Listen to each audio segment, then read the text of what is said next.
And welcome into the Paul Farrington Show, our Thursday edition. You would not believe how many technical difficulties we have been going through over the past 48 hours now, it would be. I guess the other night on Tuesday night, or Monday night, I'm sorry, we updated our stream decks.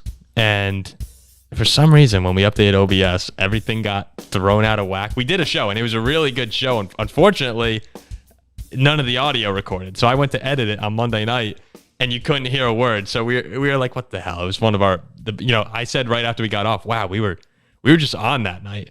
And no audio. So hopefully today, this is being recorded, and you can hear us. Paul Farrington joined alongside Robert Ziggy Ziegler at the University of Virginia, and Zach Bloomquist, the best executive producer in the game. Jack will be back with us for the long run, apparently, starting next week. He's made some hefty promises. Ziggy, you're on mute. Yeah. No, I'm good. I was gonna say, if you are in the group chat, if y'all were, you would see Jack swore on his life that he's not missing another show. That's just an incredible promise. Like, if I miss one show for the rest of the time, you can murder me. Yep, that is what he said. It's a big promise. So we'll see what happens there. We got a fun show today still, though. We're gonna actually redo what we talked about last week, or on Monday night next week. But today we're going to be covering the Jets lose Corey Davis for the season after he retires. Forever. Trey Lance is QB3 on the 49ers. What does that mean for his future? Will he be traded somewhere? Perhaps the Vikings? We'll talk about that. And Jonathan Taylor, what is going on in that situation? He has a deadline now. Next Tuesday that's the timeline he has to find a partner for a trade to get out of Indianapolis. Before we do start, though, just want to mention football is back this weekend, guys. We finally get some college football. Notre Dame and Navy in Ireland. That's Ziggy and I's school right there. We should be there right now. Oh, we should. I wanted to go. I wanted to find a way, but it's tough to make those trips. That was going to be the 2020 trip. We were on the broadcasting team. It would have been you and me taking over Dublin. It would have been amazing. Yeah, Ziggy and I were supposed to go to this game before COVID got in the way. So a little sour about that, but it is what it is. We'll get. I'll be less sour when we win by 40. Oh yeah, 20.5 points. If you're a betting man or woman out there, 20.5 Notre Dame. Sam Hartman.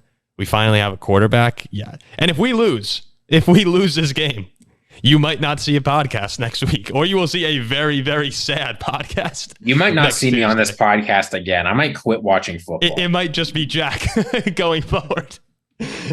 So we have Notre Dame, USC, San Jose State. Not really fun, but it's fun whenever you get to watch Caleb Williams play football. He's going to be the number one pick in the draft, unless if Drake May has something to say about it, as Ziggy would say. And then we also have Hawaii and Vanderbilt. Why are we bringing that up, you might ask? Well, last year, as we were sitting in the pool, Jack looked at me and said, Paul, I have the lock of a lifetime for you. It's Hawaii hosting Vanderbilt. These guys are ready to play. They never get SEC competition. They're going to come in, and Vanderbilt's heading to Hawaii. It's an absolute lock. Go with Hawaii. And he's generally very good with these bets. 63-10 was the final score. That's Hawaii did not win. I remember watching the game going, why on earth did I pick Hawaii over an SEC school? I get that it's Vanderbilt, but they're still SEC. And frankly, Hawaii just lost their head coach at that point. So I am all over Vanderbilt if I'm betting. I don't know what the line is. I haven't seen any of it yet, but I am all over them if I ultimately wind up betting this game. The line is a Vanderbilt 16.5. 16.5. Oh, all over it. Yep. I don't care what's going on with Hawaii. All right, we can get into the NFL right now. As we said, we'll start up with Davante Adams and the Jets, Corey Davis and the Jets, Aaron Rodgers, a bunch of different news coming out here. As Corey Davis retires at age 28, that frees up $10.5 million in cap space for the Jets in 2023. And when you look at the Jets now, their receiving room is kind of bare. You have Alan Lazard as your backup, your number 2, behind Garrett Wilson. There's Randall Cobb and McCole Hardman, and that's it. There's only those 4 guys. And when you look at the rest of the AFC at the moment, you have loaded wide receiver rooms, and especially the wide receiver 2s. You got to have Jalen Waddle. You have him in Miami, Zach. T. Higgins, Christian Kirk in Jacksonville, Jerry Jeudy. There's a lot. Oh, Jerry Jeudy might be the one, but Cortland Sutton's a solid 2. When you look at the Jets and what they're going to trot out onto the field, is it really that dangerous of an offense as we were expecting heading into the season? What do you think, Ziggy?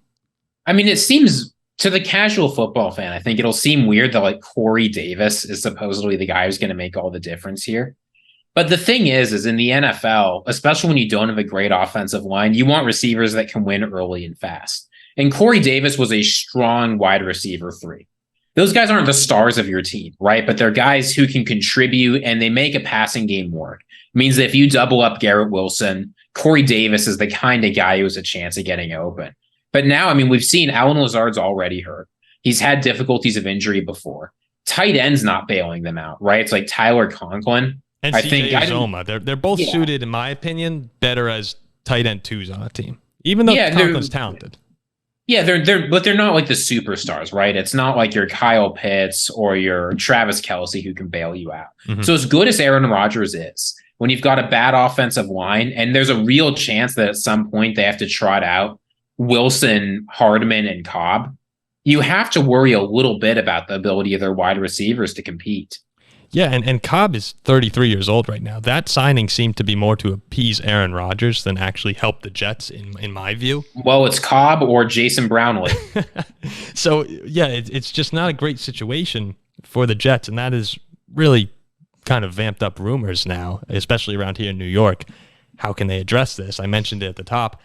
Davante Adams is a name that a lot of people are going to be mentioning throughout the season up until the trade deadline. Can he find his way back to Aaron Rodgers? And Rodgers is one of those guys, sort of like Brady brought Gronk with him to Tampa Bay. Rodgers is pulling his people with him. He has Hackett, he has Cobb, he has Lazard. It would make sense to think that the Jets will try and go get Davante Adams because, one, Aaron Rodgers loves him, called him the greatest football player he's ever played with. And two, it's a huge need for the team right now. If you trot out Davante Adams and Garrett Wilson, all of a sudden this Jets offense feels close to unstoppable if you get a healthy Breece Hall with Dalvin Cook. I don't know who you double team. So when we look at this trade now, or a potential trade down the road, does it make sense to use Ziggy? Like, one, from a football standpoint, I'd say yes, but does it make sense from Vegas's standpoint? Can this actually happen? So I usually hate when big names are just thrown around, but I think this trade makes a lot of sense for both teams. Here's why Vegas should do it. You've got Davante Adams signed to a big deal. And realistically, looking at their team, they're probably only going to be paying 2 more years of that because of how the money escalates. You only really have one player who's a superstar at a value position, and that's Max Crosby. So you look at this team, they're probably not going anywhere this year. Jimmy Garoppolo, I mean, he's a fine quarterback, but he needs a lot around him that the Raiders aren't going to be able to provide. The Jets probably could offer a second-round pick. They could maybe offer a future first, going like 2025. But if you're the Raiders, you know, the way I think about it is you have a tough year. The Derek Carr, Davante Adams experiment just didn't work. They've already given up on that by moving on from Carr. So you let that go. You take a manageable cap hit this year. You know, it's not terrible. It's only about $13 million this year. Next year, it's a little bit more, but they've got the money for that. You suck. You draft a quarterback, let him sit behind Jimmy G until he's ready, and you start a new era. Meanwhile, in New York, you've got the cap space. It improves your team dramatically, and it fits in your window.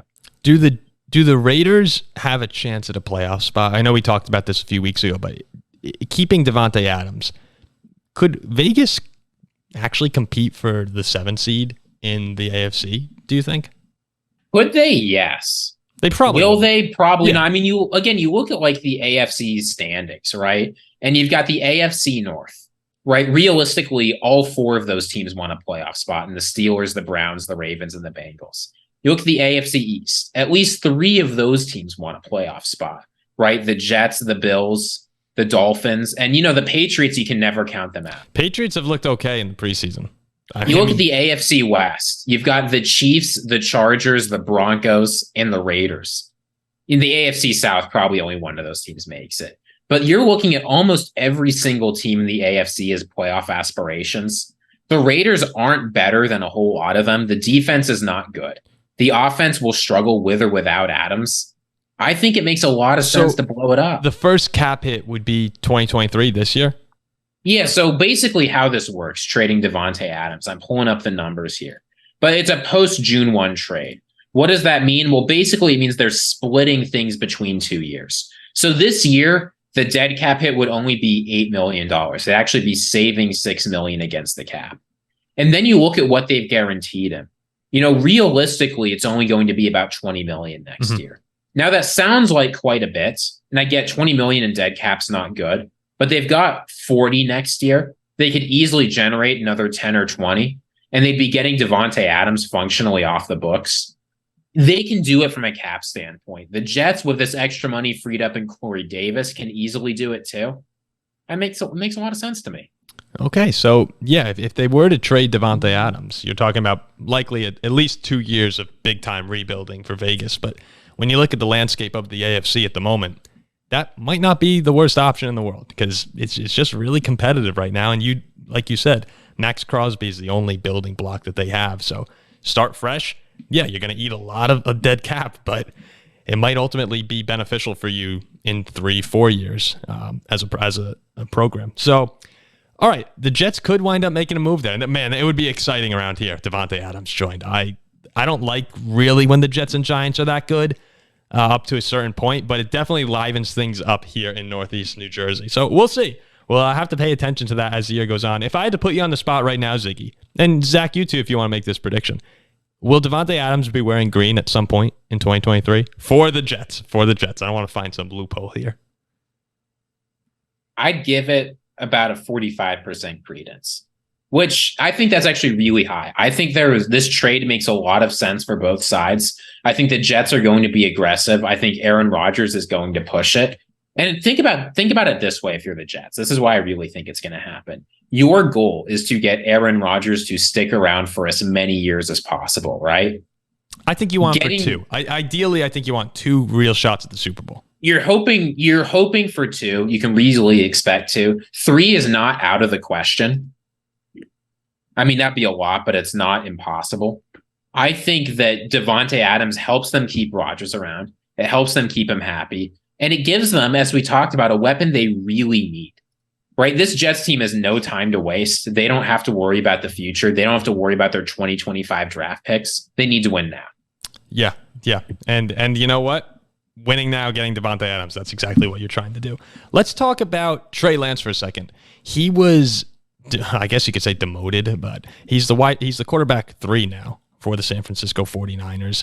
It's been a tough ride for Trey ever since being selected 3rd overall in the draft. The 49ers gave up 3 first-round picks to go and get him. I mean, Zach, that Dolphins trade looks really, really good right now from you guys. Incredible. So who'd you wind up getting from those? You got Tyreek, Waddle, and Chubb, right?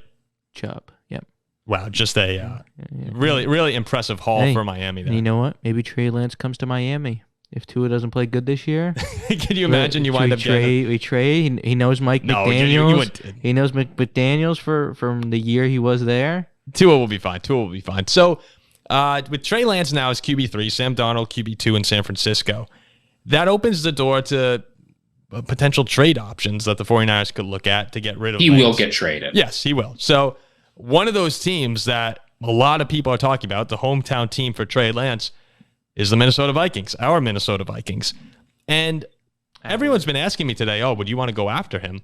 I'd say sure, for the right price, obviously, but I'm not giving up a 2nd rounder or a 3rd rounder probably even for Trey Lance. But if you could give me Lance for some mid-round picks or late-round picks, I'd say go ahead and take a swing at it because we know this guy is very talented and has skill sets that just have never really lived up to their potential in the NFL.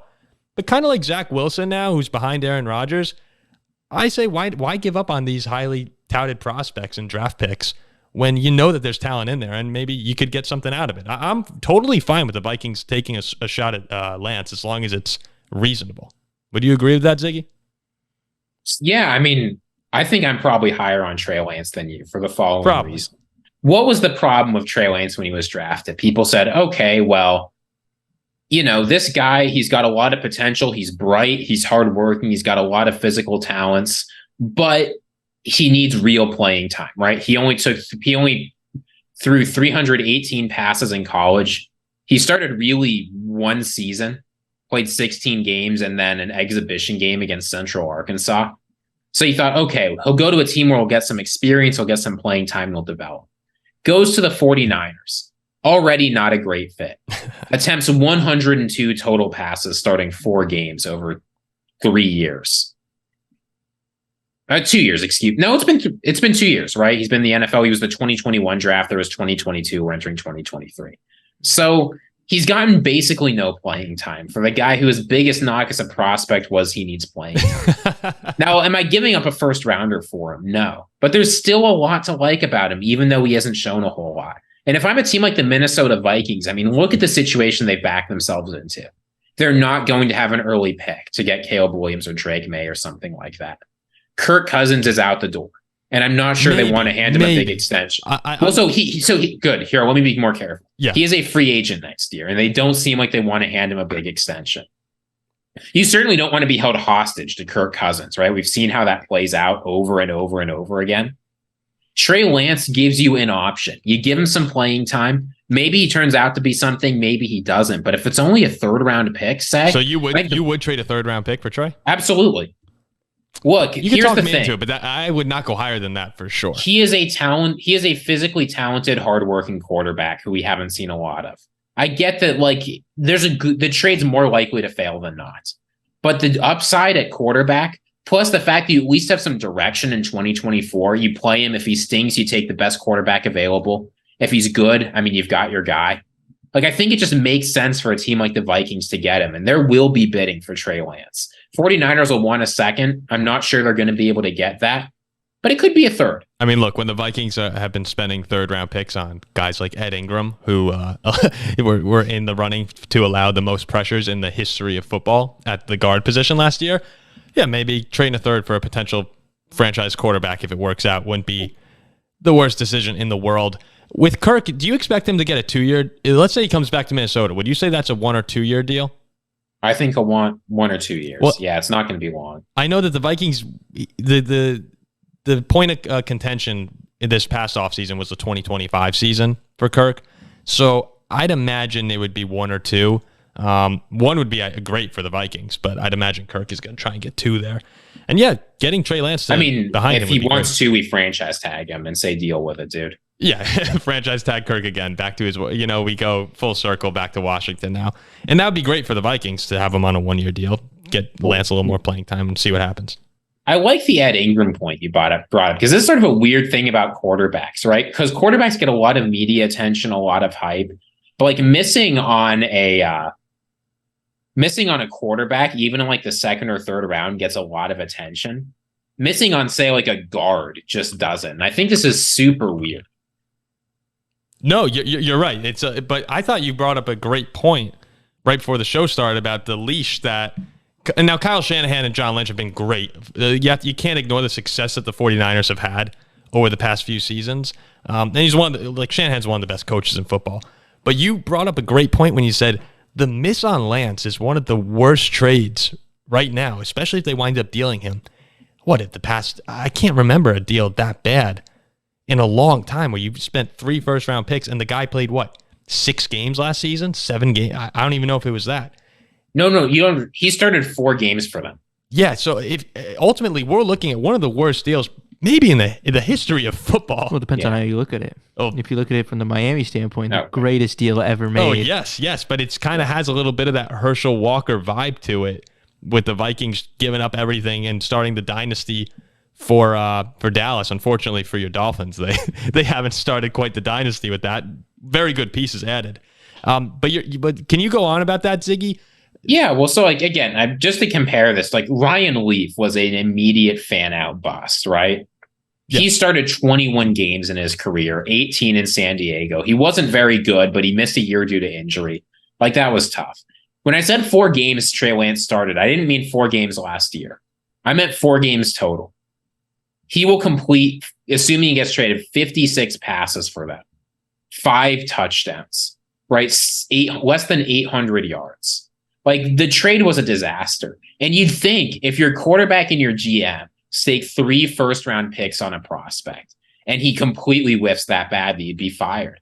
But by the grace of God, they hit, it seems, on Brock Purdy, right? This late 7th round pick, he was Mr. Irrelevant. you think, oh boy, he's not going to amount to anything. He looks like a starter. And the fact that he's good, right? The fact that they got, I get that there's scouting or whatever, but hitting a starting quarterback with the last pick in the draft is plain luck. There's no other way around it. Completely. The fact that he might be it, and if he's good, this will work out. I don't think we've ever seen anything like this before. It's incredible. You got to wonder, too. Oh, no, the entire San Francisco quarterback saga, you haven't seen anything like this. It's just been ridiculous. Jimmy Garoppolo was going to Super Bowls and NFC Championship games, and then all of a sudden, he's getting benched for Trey, who has never played and gets hurt. And next thing you know, Garoppolo's back. Like, the Jimmy G story in San Francisco in itself is amazing. Now when you bring in Purdy as another person here, you have to imagine that if the 49ers didn't hit on Brock Purdy, right now, Jimmy Garoppolo would still be in San Francisco. Just a crazy turn of events there. John Lynch should be looking for a job. John Lynch should be looking for a job. So we'll see what happens. And again, we don't even know if we think Purdy's going to be really good, but we've only seen 10 games from him. It's not like this guy is set in stone to be great next season. This is likely to continue moving forward. Who knows? Maybe Sam Darnold will enter into this this story at some point. Look, Sam Darnold must have impressed them a little bit, because I'll give the 49ers credit for this. I will say this. Moving on when you've missed this big, you've invested this much capital into a guy, and they're probably going to move on for a second or third round pick after giving up 3 firsts. That takes guts, and that takes an honest assessment saying we screwed up. Mm-hmm. Sorry, guys, we're going to move on. Right? Because it's not, you look at that draft and like, I get that Trevor Lawrence was really good, but like, surely they'd rather have Justin Fields right now. They'd probably even rather have Mac Jones. Oh yeah, 100%. They've got nothing out of Lance. They think he stinks and he's been injured. I do respect them for moving on from Lance after all this. That's tough to do, and a lot of teams desperately try and hold on to these guys. I think it's a good sign from the 49ers and their ownership that they're willing to let these guys own a mistake and keep them around. Winning cures all as well. That's another great saying that applies to them. All right, let's wrap up today with some Jonathan Taylor talk. We actually brought him up in the show that unfortunately didn't get recorded, but the story has progressed as they usually do.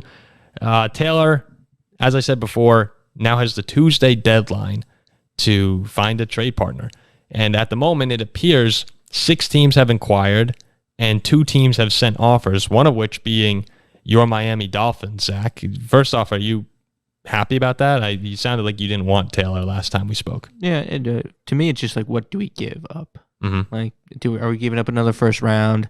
Now you're going like... Would you trade a first for Jonathan Taylor? No. Maybe you're a second. Happy with Jeff Wilson and I'm happy with Mostert. I'm happy with him. I'm just thinking, if you add Jonathan Taylor to that offense... How many yards... Well, Jonathan Taylor was hurt last year, right? He was hurt last year. Yeah, he was banged up with the ankle. Yeah. But if you add him to that offense with Tyreek Hill, Jalen Waddle, I mean, it's just another piece in the AFC arms race that helps you guys. You definitely have a need at running back. And I don't know. I think Mostert's good. Mostert had he had 800 yards last year, and I think he was banged up too. Well, let me ask you flat out, Jonathan Taylor, do you want him? Do I want him? Yeah. Yes or no? Like, this is what you do to me when I give a weak take. You say yes or no. Yeah. No. All right, I'll take Mostert all day. Ziggy seems to question that. I don't see the difference between. I'll take Mostert all day. That could be. You don't see a difference. You don't see a difference between Jonathan Taylor's 2,170 scrimmage yards and 20 touchdowns versus Raheem Mostert getting hurt on the first play every season. No. I think that's the thumbnail for this show. I'll take Raheem Mostert all day.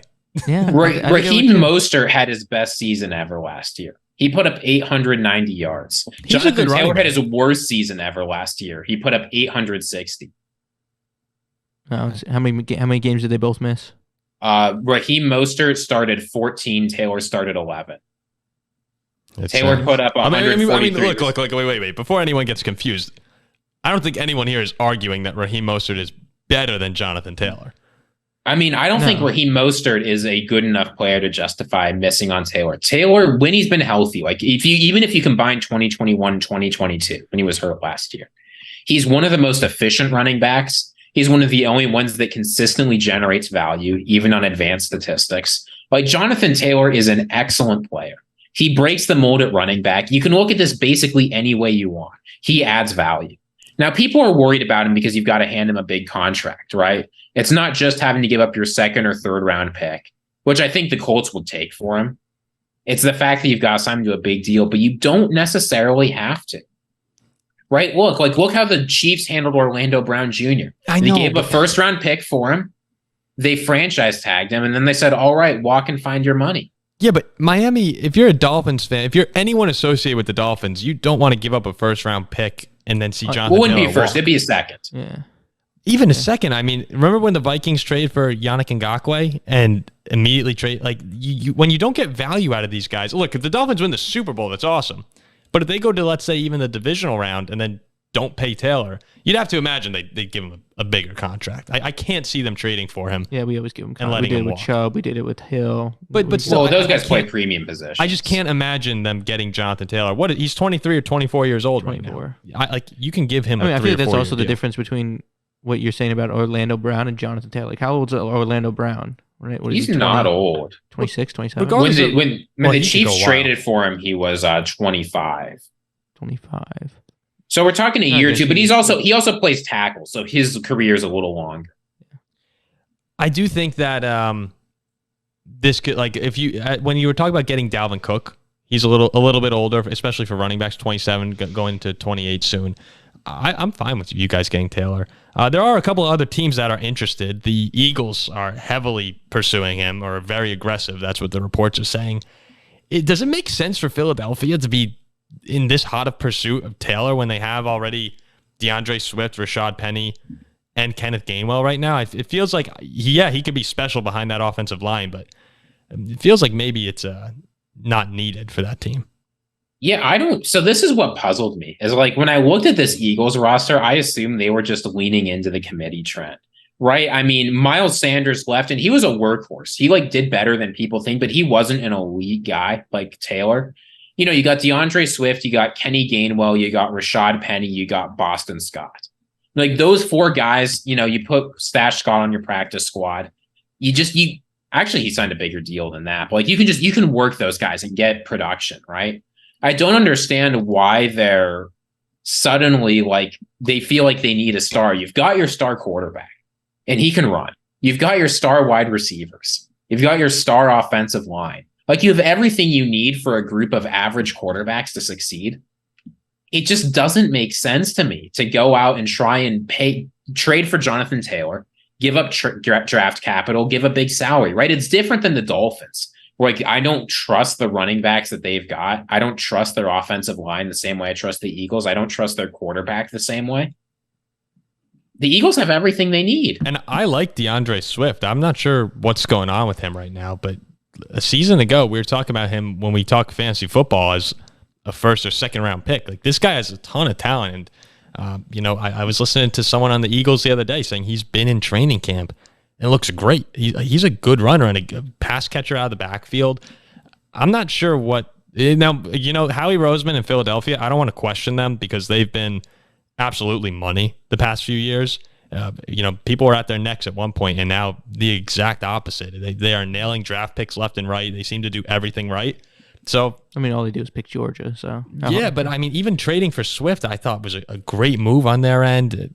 Hurts as well. They've just been on fire lately. So you can look at this two ways. One, hold on to those picks because you've been doing really well. But two, if they see something they like, I'm sure they'll get a deal for it because they are by no means getting played by anyone in the NFL right now. One more team I want to bring up, and Jack mentioned this on our Monday night recording. The Dallas Cowboys could potentially be in the mix for Taylor. I haven't heard too much on it, but Tony Pollard's in the backfield right now. Again, really high expectations for Pollard coming into this season. He was fantastic last year in a limited role because of Zeke. But if you're able to go out and get Jonathan Taylor, they have plenty of cap space to do this. You get a thunder and lightning punch that would be the best running back duo in football. It really wouldn't be close. And just give another weapon to that Cowboys offense, which is already pretty loaded. I don't see a reason why they shouldn't be very interested if they can get it for the right price. I think it would make a lot of sense, but they're not being linked. I think that Jerry Jones is still too scarred from the Ezekiel Elliott saga. I don't think he's running out to get another running back, even though I think it'd be exciting. exciting. You know what teams have been linked though? Like it's actually sort of come out over the past like hour we've been recording, which teams were interested. They're leaking out now. Yeah. So we talked about the Dolphins and the Eagles. The other two teams that seem to have either made an offer or really pursued are the Ravens and the Bears. The Ravens and the Bears. The Ravens they're losing a little faith in Dobbins. They want to have a guy who can run behind Jackson. They want to sort of keep the run heavy approach going. That makes sense. The Bears, I think, just want to get an exciting player behind Justin Fields. I'm trying to think here. Let's start with the Ravens. The Ravens make sense. J.K. Dobbins, he isn't it. Well, he's just always hurt, too. Exactly, so he isn't it. Yeah. Well, when he plays, I think J.K. Dobbins is a good player. It's just, the injuries mount up every single season, and then Gus Edwards come in, and you do lose something. Look, let's pretend J.K. Dobbins stays healthy. I think they're fine.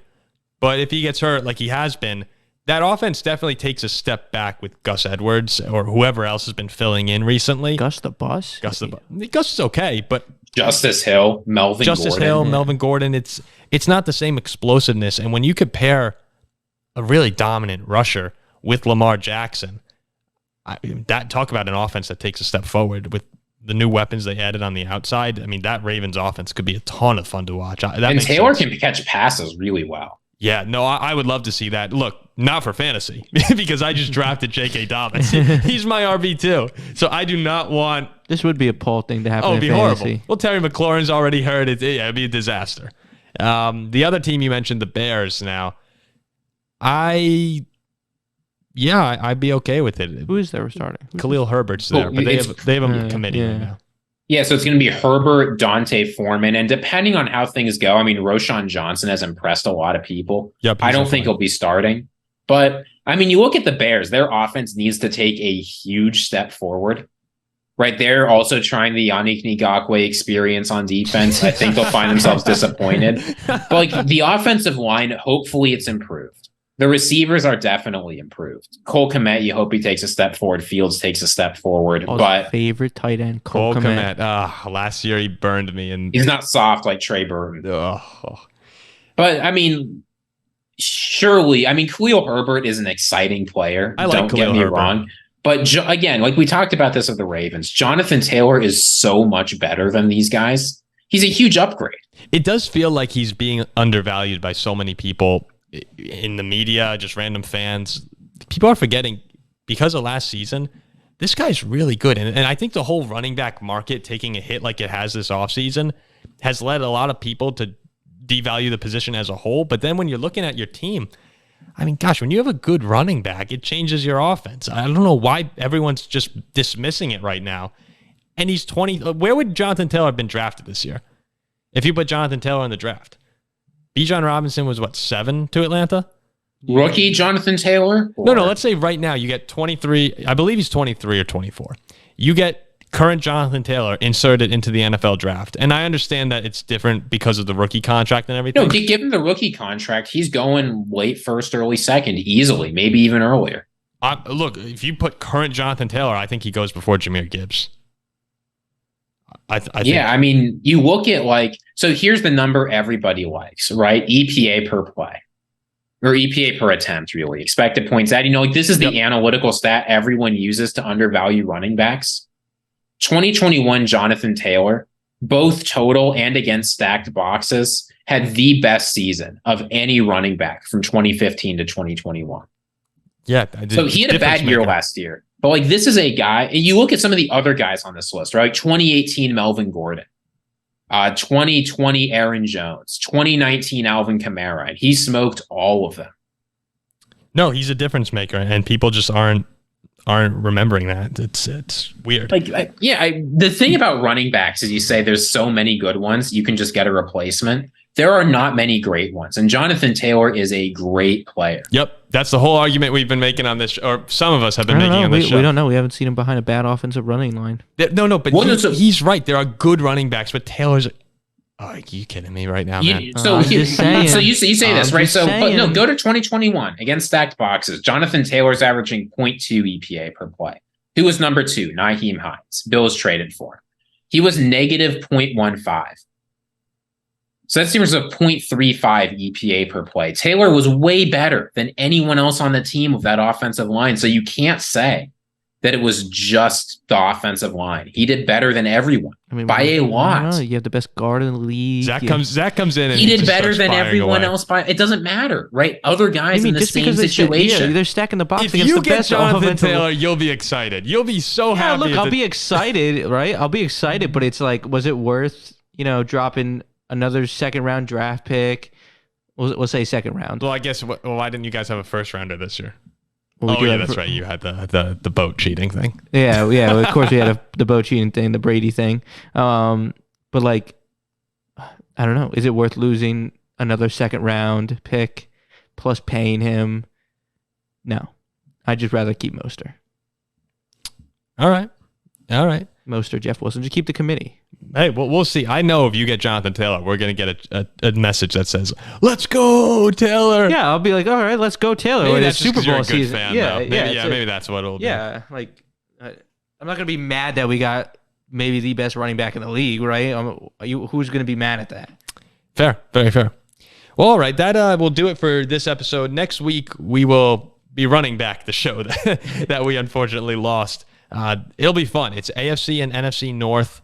Quarterbacks under pressure. We'll be debating, me, Ziggy, and Jack, giving Zach a minute spiel on the quarterback of our choice in each division.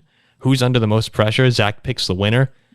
He had already picked the winner, but you know what? We get a chance to go back to the drawing board. Maybe you guys can review and beat each other out again this time. Oh, yeah. And then Ziggy will be reacting to our fantasy football draft. And let's just say Zach had some very questionable picks that perhaps be a good learning lesson for those of you who are getting ready for your draft. I mean, it was good for me who has other drafts left. But Ziggy will tell you where we made mistakes in the first 5 rounds and also where we hit so that you can go and master your draft. Paul's just mad because Terry McLaurin's hurt. Yeah, I am mad that Terry McLaurin's hurt. McLaurin was a great, you know what? I won't spoil where I got him because it was a good pick.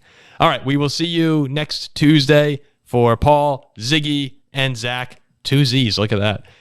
Maybe one of the first times ever in podcast history, 2 Z's outnumbered everyone else. But all right, can we just call this show 2 Z's and a P? 2 Z's and a P, and sometimes a J, and sometimes a J. J on the side. J on the side.